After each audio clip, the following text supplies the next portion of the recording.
በስመ አብ ወወልድ ወመንፈስ ቅዱስ አሐዱ አምላክ። ክቡራን ኣብ ውሽጥና ደገን ዓዲ ኮይንኩም እዚ መንፈሳዊ መርሃ ግብሪ ትከታተሉ ደቂ እግዚአብሔር ከመይ ውዒልኩም ከመይ ሓዲርኩም ከምቲ ልሙድ ዓብይ ጾም ዘለው ኣስተምህሮታት ብፍላይ ናይቶም ሰናብቲ ስም መሰረት ጌርና ካብ ዘወረደ ጀሚርና ዘወረደ ክርስቶስ ናብዚ ዓለም እዚ ብፍቅሪ ሰብ ተሳሒቡ ዝወረደሉ ርደቱ ፅንሰቱ ወሪዱ እውን ስራሕ ዝጀመረሉ ብጾም ስሩዕ ከም ዝጀመረ ተማሂርና ነርና። እንደገና ካብ ዝወረደ ቀፂሉ እውን ቅድስቲ ኣብ ዝበሃል ሳምንት ድማ ስለ ቅድስና ህይወት፣ ስለ መንፈሳዊ ህይወት፣ ስለ ቅድስና ትምህርት፣ ስለ ዝተፈለየ መንፈሳዊ ኣገልግሎት ብመጠኑ እንትኾነ ወሪእና ኣለና። ሎሚ ድማ ኣብ መበል ሳልሳይ ሰንበት ዝርከብ ምኩራብ ተባሂሉ ዝፅዋዕ ኢና በፂሕና ዘለና። ምኩራብ እንታይ እዩ? ከመይ ንመሃረሉ ከመይ ንጥቀመሉ ዝብል ነገር ብደንቢ ክርኢና ተኸታተሉና። ብመሰረቱ ምኩራብ ዕለተ ትምህርቲ መዓልቲ ትምህርቲ ማለት እዩ። ዕለተ ትምህርቲ ክርስቶስ ኩሉ ግዜ ካብ ትምህርቲ ካብ ስራሕ እኳ ጠጠው ኣቢሉ ዘይፈልጥ እንተኾነ ብፍሉይ ደሞ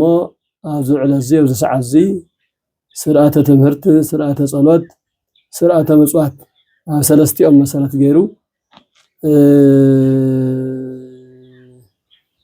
ቃላዊ ትምህርቲ ተግባራዊ ስጉምቲ እውን ሓዊሱ ዘምህረሉ መዓልቲ ስለዝኾነ መዓልቲ ትምህርቲ ኢልና ንፈልጣ ማለት እዩ። መዓልቲ ኣንፅሖተ ቤተ መቅደስ ዝነፅሐሉ ቤተ መቅደስ ዘየድሊ ዘበለ ኩሉ ተወጊዱ እቲ ዘድሊ ጥራሕ ኣብ ቤተ መቅደስ ኣብ ቤተ እግዚአብሔር ዝነብረሉ ብዝግባእ እውን ንሱ ንፈልጠሉ መንገዲ ንነጋገረሉ ኩነታት እዩ ሎማዓንቲ ብፍሉይ መፂና ዘለና። ስለዚ ብቅዱስ ያሬድ ዝማሬ ኣስተምህሮ ክንጅምር ኢና። ኣብቲ ዕለት ንሱ ክዝመር እቲ ዝማሬ እውን ናብ ትምህርቲ ክቐርብ ብዝቐረፆ ናይ ትምህርቲ ካሊክርየም ብመሰረት ሓደ ብሓደ ክርኢና ንሕፀር ኣቢልና ማለት እዩ። ስለዚ ቅዱስ ያሬድ እንትዝምር ነዛ ዕለት እዚኣ ዝኾን መዝሙር ከምዚ ይብል: ቦአ ኢየሱስ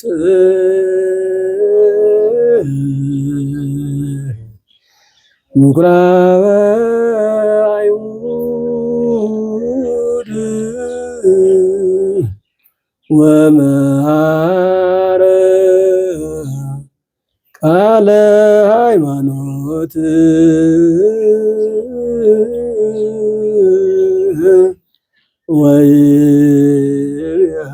ወይቤሎም ምጽዋተ አበድር እመሥዋዕት አነ ውእቱ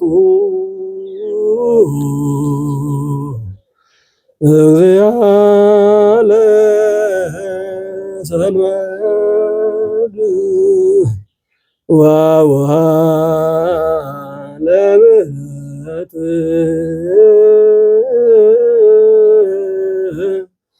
እግዚአ ውእቱ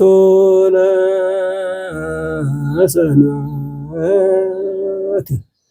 ወልደ እጓለ እመሕያው ይትግበሩ ቤተ አቡየ ቤተ መሥዋዕት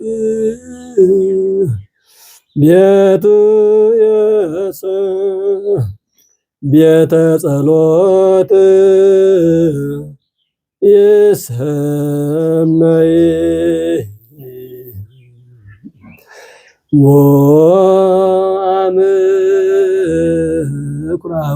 ወአምኩራቦም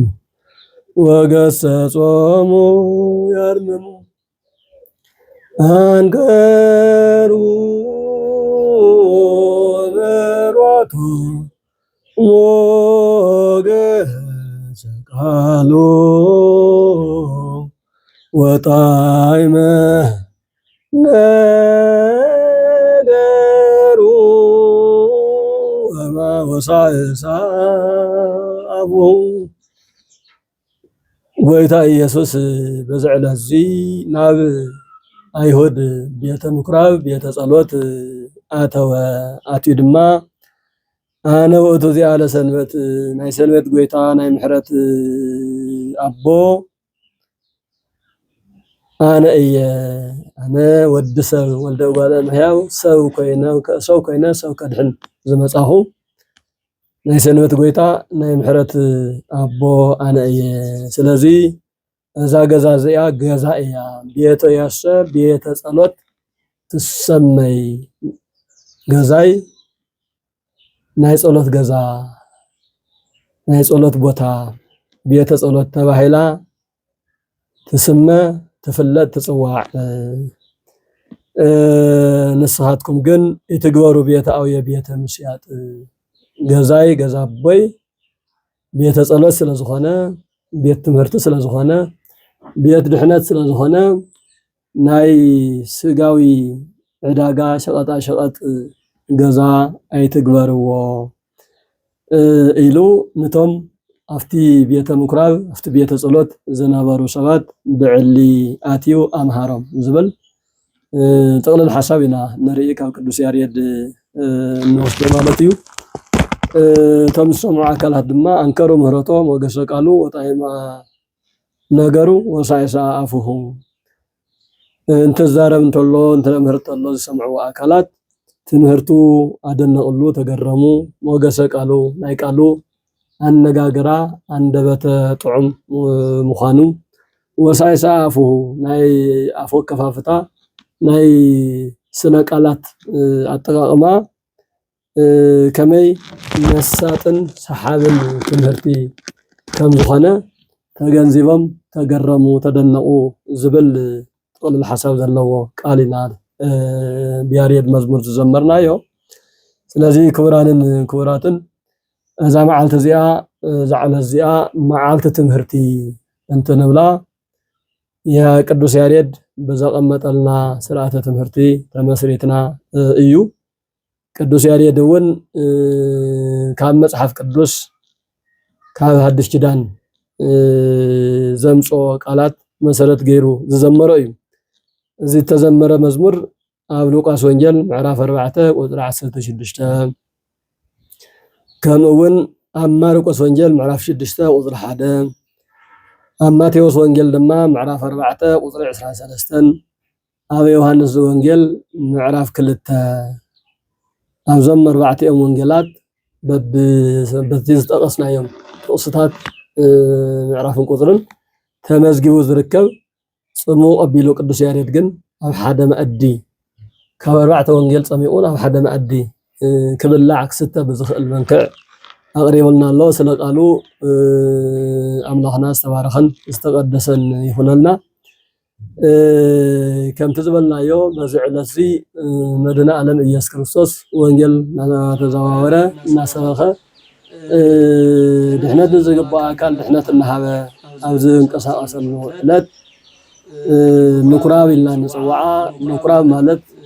ቤተ ጸሎት ማለት እዩ። ምኩራብ ማለት ቤተ እግዚአብሔር ማለት እዩ። ብፍላይ ኣብቲ ሰዓት ንሱ አይሁዳውያን ተኣኪቦም ስለ ሃይማኖታዊ አስተምህሮ ሃይማኖታዊ አስተሓሳስባን ንግግርን ዝገብርሉ ምስ እግዚአብሔር እውን ብጸሎት ኣቢሎም ዝነጋገርሉ ዓብይ ጉባኤ ናይ ትምህርቲ ጉባኤ እውን ዘካይድሉ ቦታ ዓብይ ምኩራብ ተባሂሉ አዳራሽ ዓብይ ሰፊሕ አዳራሽ ናይት አዳራሽ ስያሜ ምኩራብ ብዝብል ተሰይሙ ዝጥቀምሉ ዝነበሩ እዮምና ክርስቶስ ናብዚ ቤተ ጸሎት ናብዚ ቤተ ምኩራብ ናብዚ ትምህርት ሃይማኖት ክመሃሃርሉ ዝግባእ አዳራሽ አትዩ ምስ ኣብ ማእኸሎም ተረኺቡ ታሪኻዊ ዝኾነ አስተምህሮ ዝሃበሉ መዓልቲ እዩ أفتي تتقاس وانجيل مفلاي وانجيل لوقاس معرف 4 قدر 16 كم زي يزبل وهنا نازريته هابت حصنا وواء مقرابه بألة السنبت بكم يلمد كم تزلمدو بألة السنبت ناو نازريت ناو زعبه يلو بوتا ناو نازريت كبابي خدم وتنسى ينبب وهو مصحف إيساياس وكسيتو مصحف ركب مكان صحف زيبلن እና በላይ ዘወጽል ላፍታ ዛዕወ የላ ቦታ ናዝሬት ከተማ ኸደሞ ብዕለተ ሰንበት ከዓ ከም ልማዱ ናብ ቤት ጸሎት አይሁድ አተወ ከንብብውን ቅድሚ ትምህርት መሃው መጀመሪያ ንባብ ስለዘቀድም ከንብብውን ተሰአ መጽሐፍ ነብይ ኢሳይያስ ድማ እንካኑ ኢሎም ተመኡ ዝነበሩ ቤተ ክህነት ከንብብ ጋበዝዎ ሃብዎ ነቲ መጽሐፍ እንተቀልዖ ከምዚ ዝብል ጽሑፍ ረኸበ መንፈስ እግዚአብሔር ኣብ ልዕለይ ኣሎ ንድኻታት ከብስሮም ቀብአኒ ንእስራት ዝፍትሕሉ ንዕውራት ምርአይ ንግፉዓን ድማ ሓራ ናይ ምውፃእ ብስራት ከበስር ተላኢኸ ንሕሪቲ ዓመት እግዚአብሔር እውን ከሰብኽ ተላኢኸ መጽሔ ዝብል ኣብ ትንቢተ ኢሳይያስ ምዕራፍ 61 ቁጽሪ 1 ዘሎ ቃል ኣብቲ ዝሃብዎ መጽሐፍ ረኺቡ እዚ ብደንቢ አንቢቡ ምስ ወድአ ድማ በጽሐ ቃለ ዝንቱ መጽሐፍ ቃለ ዝንቱ ትንቢት እዚ ነብዩ ኢሳይያስ ዝተነበየ ትንቢት ሕዚ ሰዓቱ ግዚኡ በጽሑ ኣኺለ ኣሎ ኣነ ከምቲ ኣብ ትንቢት ዝተነገረለይ ብቲ ትንቢት መሰረት መጽእ ኣለኹ ዝመጻኹሉ መንገዲ እውን ንዕውራን ዓይኒ ክረኹ ብርሃን ክሪኡ ሓንካሳን እግሪ ክረኹ ክንቀሳቀሱ ለምጻማት ብለምጸን ብኻልእ ዝተተሓዙ ነጻ ክወጽሑ ነጽሁ ዝተኣሰሩ ክፍትሑ ኣይምሮኦም ዝተደፈና ኣይምሮኦም ክኽፈት ጠቕላላ ናይ ነጻነት መዓልቲ ከሰብከሎም ብፍላይ ወእስክ ዓመተ እግዚአብሔር ህሪተ እታ ናይ ድሕነት መዓልቲ ናይ ትምህርቲ መዓልቲ ናይ ህይወት መዓልቲ ንኣኣ ክሰብኽ ንኣኣ ናብ ዓለም ከፋልጥ ክድሕን ዝግባኦ ህዝበይ ከድሕን ለሙ ተገሊጸ ኣለኹ ስለዚ እዚ ቃል ትንቢት እዚ ለማዓንቲ መፈጸምቱ ረኺበ ኣሎ እቲ ዝተኣሰሩ ዝፈትሕ ዝሓዘኑ ዝሓዘኑ ዝተጨነቁ ዘረጋግእ ዘጽናዕንዕ እቲ ኣብ ውሽጦም ሓዘን ዘለዎም ኣካላት ቃለ ብስራት ከስምዕ ዝኽእል ናይ መጨረሻ ከምህርን ከድሕንን ዝኽእል ናይ መጨረሻ መድሓኒት መማረፂ ዘይብሉ መማረፂ ንሱ ኣብ ማእኸል ኩልኩም ተረኺቡ ኣሎ እታ ሕሪቲ ዝኾነት ሰብ ክድሕነላ ዝኽእል መዓልቲ እውን እዛ መዓልቲ እዚኣ እያ ክብል ሰፊሕ ትምህርቲ ይህቦም ማለት እዩ ስለዚ ካብዚ ተላዒልና ዛዕለት እዚኣ መዓልቲ ትምህርቲ ጥራሕ ዘይኮነስ መዓልቲ ምሕረት እውን ሰብ እንተተማሂሩ እዩ ዝመሓር እንደፈለጥካ ድዩ በአጋጣሚ ዝመጽእ ነገር የለን ክርስቶስ በአጋጣሚ በኹነታት ዘይኮነስ ኮነ ኢሉ ከድሕን ክምሕር እዩ ዝመጽእን ስርሑ ዝሰርሕን ስለዚ መዓልቲ ትምህርቲ እያ እንትንብል ብፍላይ ተን ትምህርቲ ኣብ ሰለስተ ነገራት ትኹረት ተገይረን ዝተውሃባ እየን እታ ሓንቲ ትምህርተ ድሕነት ትምህርቲ ሃይማኖት እታ ካልአይቲ ትምህርቲ ስርዓት ቤት ጸሎት እታ ሳልሰይቲ ስርዓተ ምጽዋት ከምታ ኣብ መተወይና ዘመርናያ ናይ ቅዱስ ያሬድ ዝማሬ ኣብዘን ሰለስተ ትኹረት ገይሩ እዩ ትምህርቲ ይብላ እዛ መዓልቲ እዚኣ ትምህርቲ ድሕነት ወይም ትምህርቲ ሃይማኖት እንትንብል ካፍቲ ትንቢተ ኢሳይያስ ምዕራፍ 61 መጽኡ ኣብ ሉቃስ ወንጌል ዝተጠቀሰ ጥቅሲ መሰረት ጌርና ኢና እዚአንዎም ለነዳያን መንፈስ እግዚአብሔር ላይለ መንፈስ እግዚአብሔር ኣብ ልዕለ የሎ ለነዳያን ድማ ዜና ብስራት ከውስሮም መጽየለኹ ዝብል እዩ ብጣዕሚት ናይ ድሕነት ትምህርቲ ነዳያነ ስጋ ነዳያነ ነፍስ ብነፍስን በስጋን ዝደኸዩ በተሐሳስባ ዝደኸዩ በመከራ ዝተጎሳቆሉ ካብ መንፈሳዊ ህይወቶም ዝተሰደዱ ዝተበራሩ ዝተፈናቀሉ ብዲያብሎስ እስራት ዝተኣሰሩ ብዲያብሎስ ሞቅሕ ዝተመቅሑ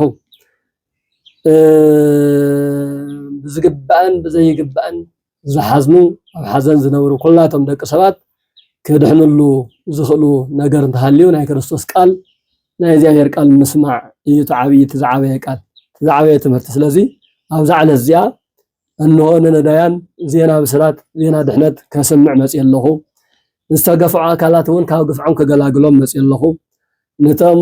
ብዲያብሎስ ሕማቅ አተሓሳስባ ዝተመቅሑ ዝተኣሰሩውን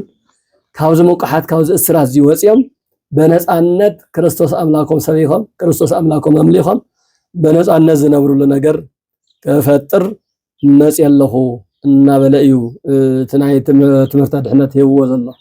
ትክክል እዩ ኣብዚ ሰዓት እዚ ብብዙሕ መልክዑ ዝተኣሰረ ማሕበረሰብ ኣለና በብዙሕ መልክዑ ብፍቃድን ብዘይፍቃድን ዝተኣሰረ ማሕበረሰብ ኣሎ ብልማዳት ብናይ ባዕሉ ልማዳዊ ወልፍታት ዝተኣሰረ ማሕበረሰብ ኣሎ እቲ ዋጋ ዝተኸፈለሉ ክርስቶስ ኣብ መልዕልተ መስቀል ስጉእ ዝቆረሰሉ ደሙ ዝቀድሐሉ ደሙ ዘፍስሰሉ ናይ ሞት ዋጋ ዝኸፈለሉ ናይ ሞት ዋጋ ዝተኸፈለልና ንሕና ናብ ድሕሪት ናብ እስራት ናብ ዲያብሎስ ናብ ፈተና ኣቲና ተኣሲርና ከይንህሉ ብደንቢ ክነስተውዕል ክንጥንቀቕ ዝግበአና እዩ ከምቲ ዝበልናዮ ብፍቃዱ ዝተኣሰረ ሰብ ብዙሕ እዩ ብመስተ ዝተኣሰረ ሰብ ብዙሕ እዩ ብስኻር ዝተኣሰረ ሰብ ብዙሕ እዩ ብዘይልክዕ ብልዕሊ መጠን ብምብላዕን ብምስታይን ናብ ብሕማም ዝተኣሰረ ሰብ ብዙሕ እዩ ከጠቕሙና ተባሂሎም ዝተፈጠሩ እፅዋት ናብ ጉድኣት ብምቕያር ናብ ወልፍን ናብ ሓሽሽን ብምቕያር ብወልፊ ተኣሲሩ ዝነብር ብናይ ባዕሉ ፍቃድ ማንም ከየገደዶ ዲያብሎስ ኣብ ውሽጡ ኮይኑ እናሰርሐ ብናይ ባዕሉ ፍቃድ ተኣሲሩ ዝነብር ህዝብና ብዙሕ እዩ ካሊ ተሪፉስ ብቡና ዝተኣሰረ ሰብ ኳስ ውሕድ ኣይኮነን ሰዓት ቡና ኣኺላትኒ ቡና ከይሰተኹ ካብ ገዛ ክወፅእ ኣይክእልን ቀትሪ ከይደ መፅእ ከየቀድስ መፅእ ከይፀውም ከይፅሊ ምስ እግዚአብሔር ከይራኸብ ብፍላይ ናይ ሰርክ ቅዳሴ እንተኮይኑ ከመይ ገይሮሞ ቡና እንተይሰተ ከይወፅእን ቡና ሰዓት ክሓልፈኒ እዩ እንተሓሊፉኒ የውድቐኒ እዩ እናተባሃለ ብቡና እኳ ብቡና ተኣሲሩ ዝነብር ማሕበረሰብ ውሑድ ኣይኮነን ስለዚ እዚ ኩሉ ምስተፈላለየ ብዙም ዝተኣሰረ ሰብ ብዙሕ እዩ ኣብ ብስርቂ ዝተኣሰረ ሰብ ብዙሕ እዩ ብጉልበቱ ብሓይሉ ብቅልፅሙ ዝተኣሰረ ሰብ ብዙሕ እዩ ዝተውሃበ ጉልበት ዝተውሃበ ቅልፅም ኣብ ዘይምውዓሉ ብምውዓል ሰብ ብምውቃዕ ሰብ ብምርባሽ ናብ ወኽኒ ቤት ዝወረደ ሰብ ቀሊል ኣይኮነን በሰብ ነገር ዝተኣሰረ ሰብ ነገር ሰብ ከይብሉን ጥራሕ ብይብሉን ጥራሕ ዝተኣሰረ ካብ ህይወት መንገዲ እናወፀ ዘሎ ወገን እውን ውሑድ ኣይኮነን ስለዚ እዚኦም ኩሎም ክፍትሑ ዝኽእሉ ነፃ ክወፅእ ዝኽእል እዚ ናይ እግዚአብሔር ቃል እዚአንዎም ለነዳያን ብመንፈስ ንዝነደዩ መተሓሳስቦኦም ንዝወረዱ ንዝሓመቑ ሰባት ዜና ብስራት ዜና ልዕልና ዜና ህይወት ክሰምዑ ዝኽእሉሉ መንገዲ እንተሃልዩ ሓንትን ኣብ ቤተ እግዚአብሔር ብምርካብ ቃል እግዚአብሔር ቃል ኣምላኽ ብምስማዕ ኢልና እዚ ዓይነት ሓደ ናይ ክርስቶስ መሰረታዊ ትምህርቲ ነይሮም ዝዕለ እዚ ዝተውሃበ ማለት እዩ ንሕና እውን ንጥቀመሉን ንመሃረሉን ካብ እስራት ዲያብሎስ ነፃ ንወፀሉን መንገዲ ተሃልዩ በዚ መንገዲ እዚ ክኸውን ኣለዎ እቲ ካልኣይ ስርዓተ ጸሎት እዩ ስርዓተ ቤተ ጸሎት ብፍላይ ኣብ ቤተ እግዚአብሔር አካባቢ ክግበሩ ዝግባኦምን ዘይግባኦምን ነገራት ፈሊኻ ንምፍላጥ ክሕግዝ ዝኽእል ትምህርቲ ዝተወሃበሉ ዕለት እዩ ከምቲ ዝተባሃለ ቤት የሰብ ቤተ ጸሎት ተሰማይ አንቱ መሰረሰይኩም በአተፈያት ወሰረቅት እዛ ገዛ ቦያ እዛ ገዛ እያ ገዛ እግዚአብሔር እያ ንስኻትኩም ግን ናይ ለያቡን ናይ ሰረቅትን ናይ ዓመፅትን መናሃርያ ገርኩም ኣለኹም ናይ ስጋዊ ሸቃጣ ሸቀጥ መሰባሰቢ መታለለይ መጭበርበሪ ገርኩም ኣለኹም ደላሎን ዘይረብሑ ነዛ ቤተክርስቲያን ዘይሓሱ ሰባትን ተኣኪቦም ዝሓድሩላ ዝውዕልላ ኮይና ኣላ ኢሉ ቁጥዐ ብዝተመልኦ መንፈስ ዓብይ ትምህርቲ ዘመሃረሉ እዩ ቤት ጸሎት ማለት ቤተ እግዚአብሔር ማለት ቤተ መቅደስ ማለት ቤተ እግዚአብሔር ማለት ናይ እግዚአብሔር ገዛ እዩ ናይ እግዚአብሔር ገዛ ደግሞ ናይ እግዚአብሔር ስራሕ ይስርሐሉ ምስ እግዚአብሔር ዘራኽብ ነገር ጥራሕና ክንገብረሉ ክንፍጽመሉ ዝግባእ እምበር ስጋዊ ድልየትና ስጋዊ ሓሳባትና እንንጸባርቀሉ እንቅልደሉ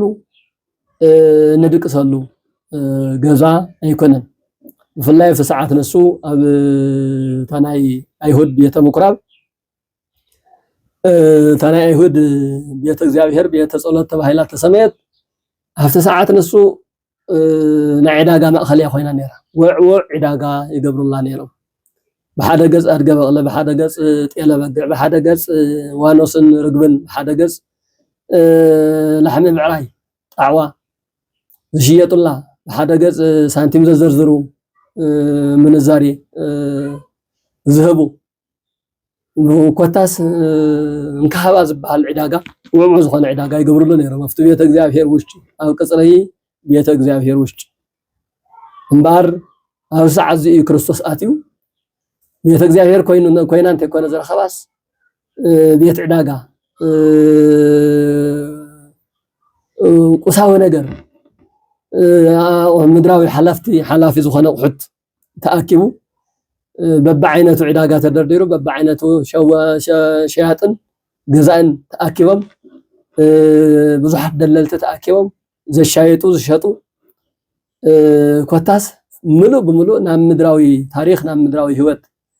ናብ ስጋዊ ኣነባብራ ተቀይራ ስለ ዝረኸባ ታይማ ትገብርለኹም ስኻትኩም እዛ ገዛ እኮ ገዛ ይኮ እያ ገዛ ኣቦይ ይኮ እያ ቤተ ጸሎት እኮ እያ ቤተ መቅደስ እኮ እያ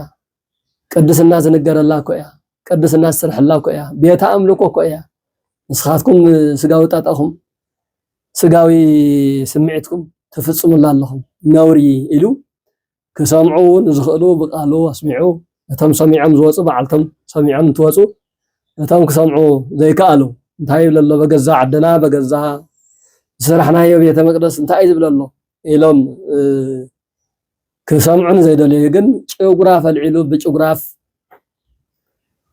ስጋዊ ሓይሊ ስጉምቲ እውን እንታይ ቀረየ ተጠቂሙ ኣውፅኡ ባሪሩ ታ ቤተ መቅደስ ልክዕ ቤተ መቅደስ ቤት ጸሎት ክትከውን ዝገበረላ መዓልቲ ያዛ መዓልቲ እዚኣ ኣብ ዘመንና ኣብ ግዜና እውን ተኾነ ተመሳሰለ ነገራት ክንዱ ዝኣከለ እኳ ኣድገ በቕሊ ጤለ በግዕ ካልእ ኣስቤዛ ነገረ ውሽጢ ቤተ መቅደስ ውሽጢ ቅጽሪ ቤተ ክርስቲያን እንተ ዘይረኣና ተመሳሰልቲ ክመስሉ ዝኽእሉ ነገራት ግን ኣብ ውሽጢ ኣብ ቅጽሪ ቤተ እግዚአብሔር ኣብ ቅጽሪ ቤተ ክርስቲያን ኣቲኻ ምድራዊ ዋግዒ ምውጋዕ ምድራዊ ሓሳብ መመለላስ ስለ እግዚአብሔር ክብሪ ዘይገልጽ ነገር ምዝርራብን ምፍጻምን ተመሳሳሊ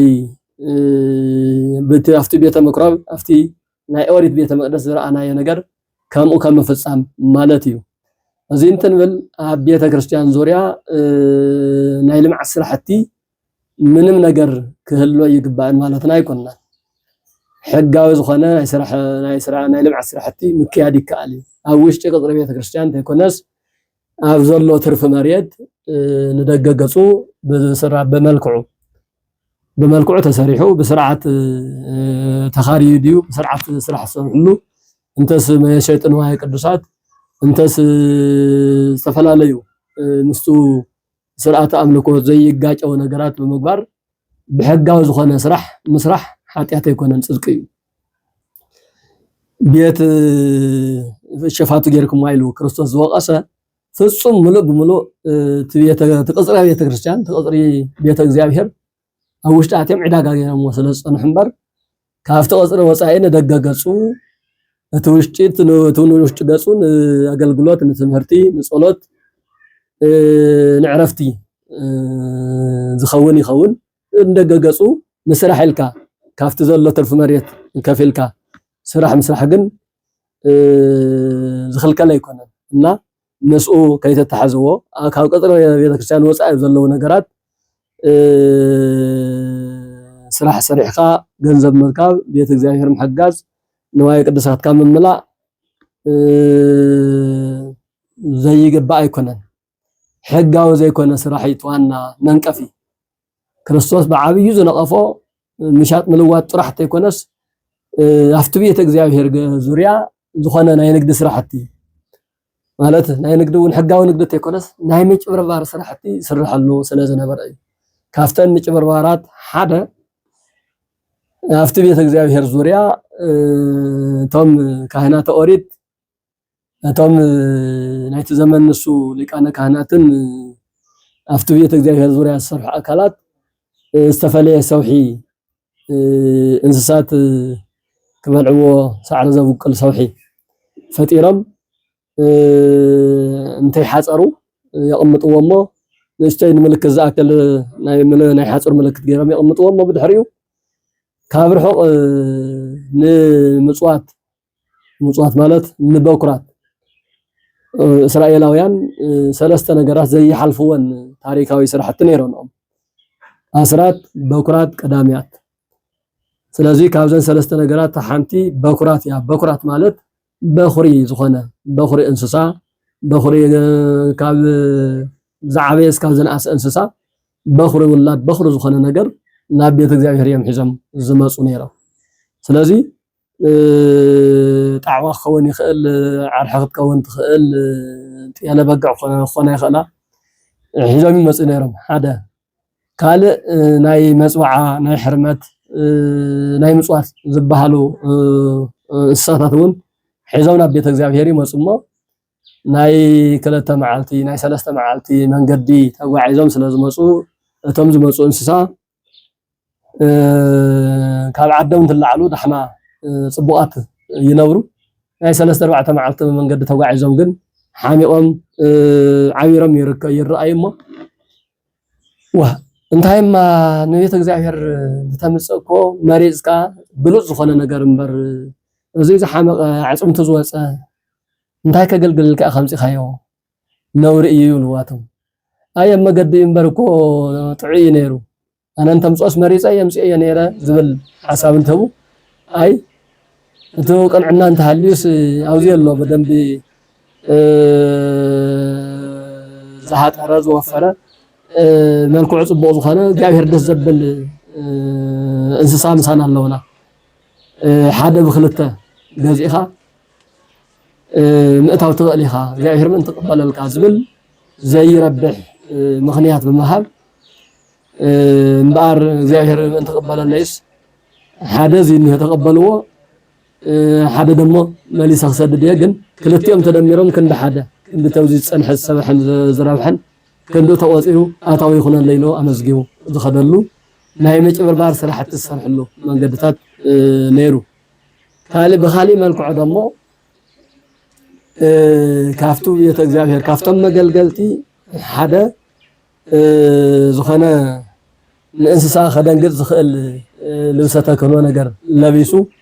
كل يبلم منافتم أكالي عد زماسو إنسان زي كالي حبري زلبسا أكل انتريت إنسا زي اللون أفتي سوحي أفتي التحاصرة نايتهم بيتكنت سوحياتو مسأتوا كوصو ويخلون أف بيت እግዚአብሔር زاتوا حد زين حلاتي أتوا خوين إيو أي ملكة كان بس እግዚአብሔር دتقالس እናበሉ የጮርብሩሉ ስለዝነበሩ بأتفيات وسرقت زاجزاي نايليابون نايدللتن جزا جيركم وايلو حقاو زي كنا نقدن حقاو زي كنا سرحتن كسرح له زي قبا زي هاتيو زخننن وغرافا علون ناغرفا كوصو زغبرن انبر حقاو بزخنن ملكعو كافتي بيت تصلوت رحق يلو ندغغصو مستناي صلوتن مستناي تمهرتن سرعات بزي صبع ملكعو سرح مسرح سرح خمن مارغن اغباب كم زخنه نغره مغدو خنستاوس سلازي دلخو ايه سلازي هناي مجمريا تمهرت دحنت تمهرت ሃይማኖትናኩም ተቀጽላ ደሞ ስርዓት ቤተ ጸሎት ቤተ እግዚአብሔር እንታይ ዓይነት ስርዓት ክህልዎ ከም ዝኽእል አገልገልክ እንታይ ዓይነት ስርዓት ክህልዎ ኣለዎ ቀዳስ እንተኾይኑ ቀዳስ ክመስል ኣለዎ በለባብሱ ቀዳስ ክኸውን ኣለዎ በነጋገሩ ቀዳሲ ወዳሲ ክኸውን ኣለዎ ሰዓቱ ኸይሩ ክርከብ ኣለዎ እንተ ቅዱስ እንተገልግል እንተሰብህ እንተምህር አርአያ ብዙኾነ መልክዕ ንዞም ምእመናን አርአያ ክኸውን ብዝኽእል መልክዕ ከገልግል ከም ዘለዎ ስርዓት ቤተ ጸሎት በደንቢ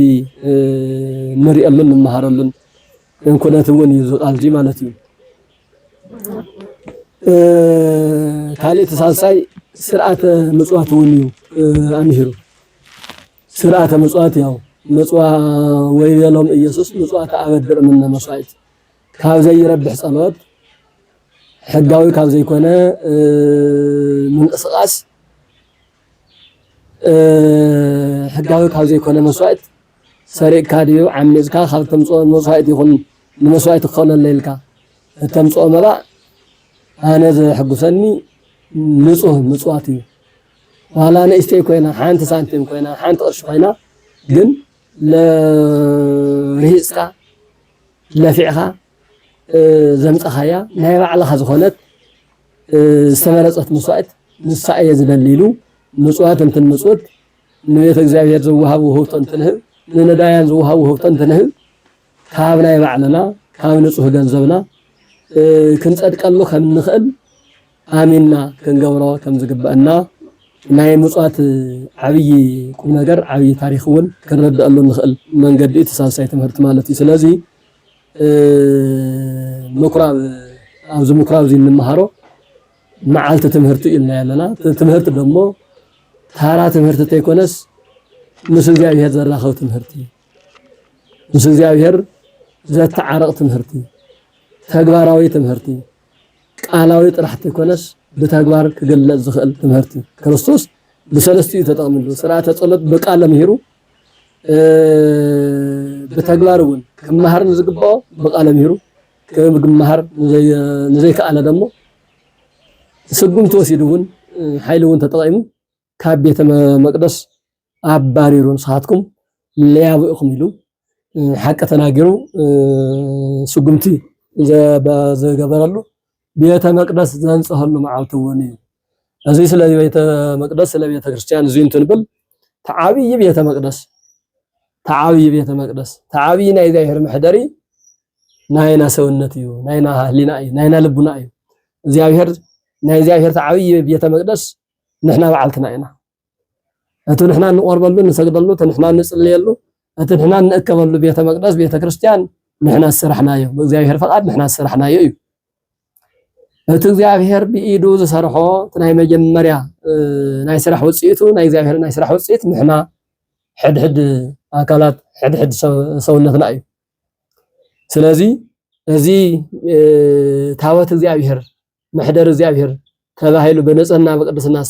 ዝተፈጠረ ሰውነትና ብፍላይ አተሐሳሰባና ለቡናና محደሪ ሸፋቱ محደር ሰይጣን محደር ተንኮል محደር ክፍአት ኮይኑ ኸይኸውን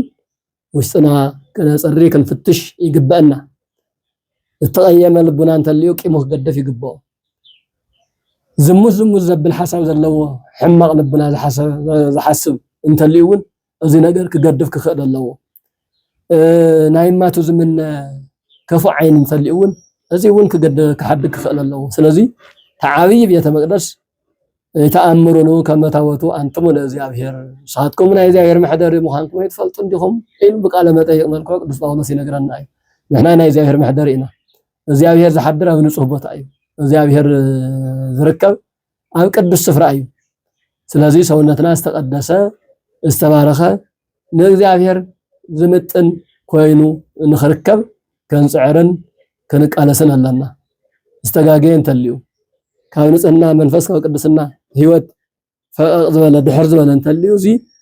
ውሽጡ ፈትሹ በንስሓ ተሓጺቡ ናይ እግዚአብሔር ቤተ መቅደስ ናይ እግዚአብሔር ምሕደር ምዃኑ ኣሚኑ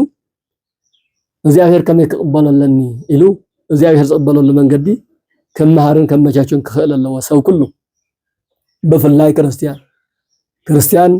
በክርስቶስ ክርስቲያን ተባሂሉ ክርስቲያን ተባሂሉ ሰውነቱ አንጽሁ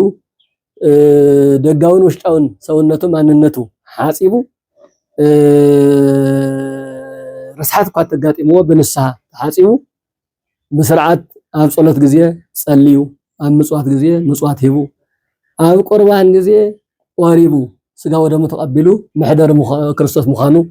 ኣረጋጊጹ ክፈልጥን ከመሃርን ከም ዘለዎ ካብዚ ትምህርት ካብዚ ዕለታዊ ናይ ትምህርት መዓልቲ ዝበልና ዕለት ኢና ክንመሃር ዝግበአናና ኩላሃትኩም ደቂ እግዚአብሔር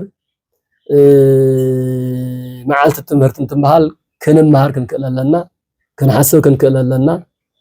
መሕደሪ እግዚአብሔር ዝነበረ ሰውነትና መሕደሪ ዲያብሎስ ከይኸውን መሕደሪ ቂም በቀል ከይኸውን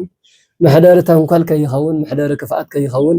መሕደሪ ሰብ ዝንጎድአሉ ሕማቅ መንገዲ ከይኸውን ክንጥንቀቅ ከም ዘለና እና ጠንቀቅና ናይ ሎሚ ትምህርትና በዚ ከነጠናቀቅ ንፈቱ እግዚአብሔር አምላክ ትንጹህ ገይሩ ፈጠሮ ሰውነትና በንጽህና ሓልዮ ክነብር እግዚአብሔር ይحግዘና እግዚአብሔር ይፍቀደልና ወስብሐት ለእግዚአብሔር ወለወላዲቱ ድንግል ወለመስቀሉ ክቡር